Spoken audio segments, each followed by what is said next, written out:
મહીસાગર જિલ્લામાં prohibition act હેઠળ મોટી કાર્યવાહી સામે આવી છે, જેમાં દારૂની હેરાફેરીના કેસમાં એક પોલીસ કોન્સ્ટેબલ જ ઝડપાતા કાયદા અને વ્યવસ્થાના તંત્રમાં હલચલ મચી ગઈ છે.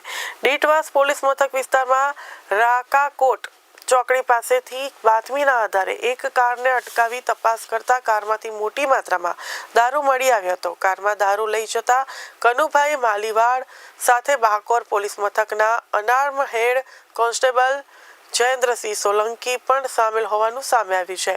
બંને સામે ડીટવાસ પોલીસ મથકમાં ગુનો નોંધવામાં આવ્યો છે. તો પોલીસે કારની તપાસ કરતા કાચના કોટરિયા અને ટીન પેકિંગમાં કુલ 116 બોટલ દારૂ મળી આવ્યા હતા.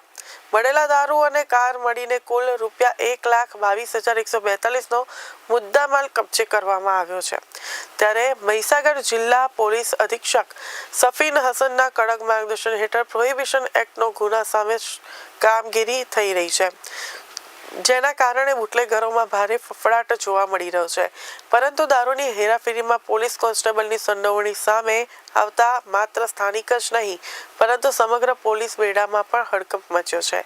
કાયદાની રક્ષા માટે શપથ લીધેલા અધિકારીના કારસામાં સંડોવાતા જિલ્લા પોલીસ તંત્રએ તાત્કાલિક પગલાં ભર્યા છે અને હેડ કોન્સ્ટેબલ જયેન્દ્રસિંહ સોલંકીને તાત્કાલિક અસરથી સસ્પેન્ડ કરવામાં આવ્યો છે.